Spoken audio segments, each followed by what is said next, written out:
Hello students, welcome to our tuition classes. आज मैं आपको नेक्स्ट टर्म एक्सप्लेन कर रहा हूं, that is avoidable cost.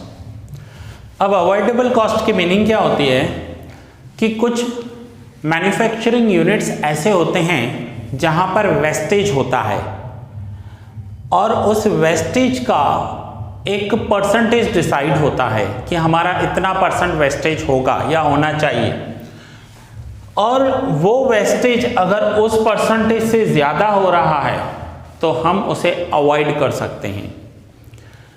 For example कि समझो हम क्लोथ में से ड्रेसेस बना रहे हैं या ये शर्ट्स बना रहे हैं या जीन्स बना रहे हैं, तो आपने देखा होगा जब शर्ट बनाए जाते हैं या ड्रेस बनाया जाता है तो पूरा 100% क्लोथ यूज़ नहीं होता, उसके छोटे छोटे टुकड़े, छोटे छोटे पीसेस जो है वो वेस्टेज में जाते हैं, दैट इज कॉल्ड वेस्टेज।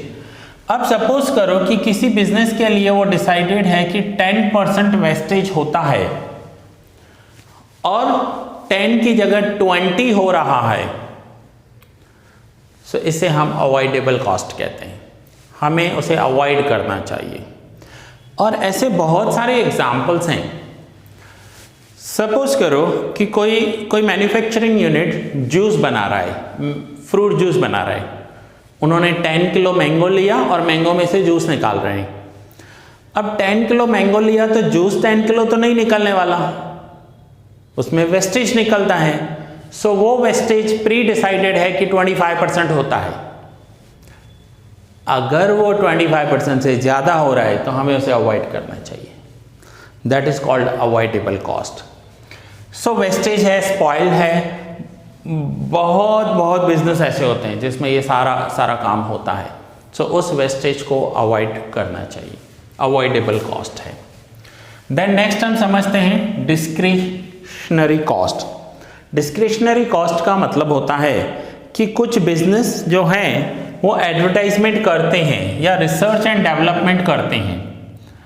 अब ये ज़रूरी नहीं है कि कोई business advertisement and research and development करे ही, ऐसा भी हो सकता है कि कुछ बिजनेसेस एडवर्टाइज नहीं करते हैं फिर भी उनके प्रोडक्ट सेल होते हैं, या एडवर्टाइजमेंट करने से या ना करने से उनकी सेल पर कोई फर्क नहीं पड़ रहा है। सो इसे हम डिस्क्रिशनरी कॉस्ट कहेंगे। दूसरा है research and development cost. Research and development cost में क्या करते हैं कि अपने ही प्रोडक्ट को और ज़्यादा बेस्ट कैसे बनाए या और ज़्यादा उसमें वैल्यू कैसे ऐड करें, उसके लिए उनकी एक अलग से टीम होती है जिसे R&D टीम कहते हैं, research and development team. Mobile आया तो नया mobile, new features, new versions, बहुत सारी चीज़ें होती है, तो उनका एक R&D टीम होता है। इवन एक चॉकलेट बनाने वाली कंपनी का भी एक R&D टीम होता है, रिसर्च एंड डेवलपमेंट, कि और ज़्यादा अच्छा कैसे बनाए। सो अगर मैनेजमेंट को लगता है कि उन्हें R&D पर खर्चा करना चाहिए तो वो करेंगे, लेकिन लग रहा है कि नहीं करना चाहिए और फिर भी वो करे जा रहे हैं, सो that is called discretionary cost. जिसके करने से या ना करने से सेल्स पर कोई फर्क नहीं पड़ रहा है, उसे डिस्क्रिशनरी कॉस्ट कहते हैं। दूसरा मैं एग्जाम्पल बताता हूँ। सपोज करो मुझे एवरी ईयर 100 स्टूडेंट्स चाहिए होते हैं और 100 स्टूडेंट्स मेरे पास आ जाते हैं क्योंकि लास्ट 21 या 22 ईयर्स हो गए, मुझे ये 22 ईयर कंप्लीट होगा पढ़ाते हुए। अब अगर मुझे 100 स्टूडेंट ऐसे ही मिल जाते हैं जो पास्ट में मेरे पास स्टूडेंट पढ़ के गए हैं, वो रिकमेंड कर देते हैं, सो मुझे 100 स्टूडेंट्स मिल जाते हैं, उसके बाद भी मैं हर साल 10,000 रुपीज़ एडवर्टाइजमेंट कॉस्ट करता हूँ, एडवर्टाइजमेंट पे खर्चा करता हूँ, जिससे मुझे कोई फर्क नहीं पड़ेगा।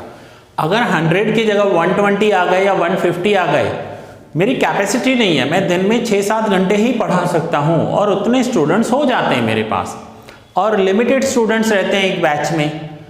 सो मुझे 15 या 20 स्टूडेंट्स से ज़्यादा लेने नहीं है, मैं 5-7 घंटे पढ़ाता हूँ, मेरे 100 स्टूडेंट्स की कैपेसिटी वैसे ही पूरी हो जाती है। उसके बाद भी अगर मैं 10,000 रुपीज़ एडवर्टाइजमेंट पे एक्सपेंडिचर कर रहा हूँ, सो that is called discretionary cost. जिसके करने से या ना करने से मेरे इनकम, मेरे सेल या मेरे प्रॉफिट पर कोई फर्क नहीं पड़ने वाला। Okay, now next is common cost, या फिर जिसे ज्वाइंट कॉस्ट भी कहते हैं। एक ही मैन्युफैक्चर यूनिट में अलग अलग प्रोडक्शन हो रहा है, अलग अलग आइटम का प्रोडक्शन हो रहा है, बट कुछ कॉस्ट ऐसी होती हैं जो कॉमन होती हैं। कैसे? ऐसे समझते हैं। समझो ये एक फैक्ट्री है जो हमने रेंट पे ली है, और इसका जो रेंट है वो है 25,000 रुपीज़ पर मंथ। 25,000। अब इस फैक्ट्री में 4 सेक्शन हैं जिसमें हम 4 अलग अलग आइटम्स प्रोड्यूस करते हैं। जैसे यह है सेक्शन नंबर 1, यहाँ पर बुक्स बनाए जाते हैं। यह है सेक्शन 2, यहाँ पर नोटबुक्स बनाई जाती हैं। यह है सेक्शन 3, जहाँ पर हम स्टेशनरी, स्टूडेंट्स के लिए पेन, पेंसिल, इरेजर, शार्पनर, उसका प्रोडक्शन करते हैं। और यह है सेक्शन 4, जिसमें और कोई आइटम प्रोड्यूस होती है। अब इसका कॉमन रेंट है 25,000 रुपीज़ पर मंथ पूरी फैक्ट्री का। लेकिन ये पूरी फैक्ट्री का है, अगर हम इसे डिवाइड कर दें चारों सेक्शंस में, सो पर सेक्शन कॉस्ट हो जाएगा 6250। That is called common cost. अब यहां पर सेक्शन 1 में बुक्स बनाए जाते हैं, सेक्शन 2 में नोटबुक्स, सेक्शन 3 में स्टेशनरी बनती है हमारी, एंड सेक्शन 4 सपोज करते हैं वैकेंट पड़ा है, यानी खाली पड़ा है। तो यहाँ पर हम हमारा रेंट तो पे कर रहे हैं ना। ये सेक्शन अगर ऐसे ही अनयूज्ड रहा तो इसकी कॉस्ट तो जॉइंट कॉस्ट है, कॉमन कॉस्ट है। जो लैंडलॉर्ड है, जो ऑनर है इस फैक्ट्री का, वो आएगा हर महीने, रेंट लेकर जाएगा। वो ये तो नहीं कहेगा ना कि आप इसका यूज़ नहीं कर रहे हो, ठीक है रेंट कम कर देता हूँ। नहीं, रेंट एक कॉमन कॉस्ट है, सो सारे यूनिट्स पर एप्लीकेबल होगा। ऐसे बिजनेस में बहुत सारे कॉस्ट होते हैं, कॉमन कॉस्ट जिसे कहते हैं। समझो एक इंस्टीट्यूट है, एक कोचिंग क्लासेस हैं, उनके पास भी सेम 4 क्लासरूम हैं, 4 में से वो 3 ही यूज़ कर पाते हैं, 4th वैकेंट पड़ा है, लेकिन उन्हें रेंट तो पूरा देना पड़ेगा। So that is called common cost.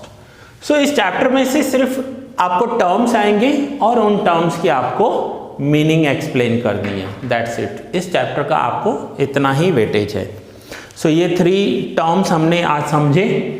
छोटे छोटे लेक्चर्स बना रहा हूँ ताकि आपको समझने में भी आसानी हो और ज़्यादा बोरिंग भी ना लगे। सो ये लेक्चर मैं यहाँ पर ही पूरा कर रहा हूँ। मिलते हैं नेक्स्ट लेक्चर में और आगे के टर्म्स समझेंगे।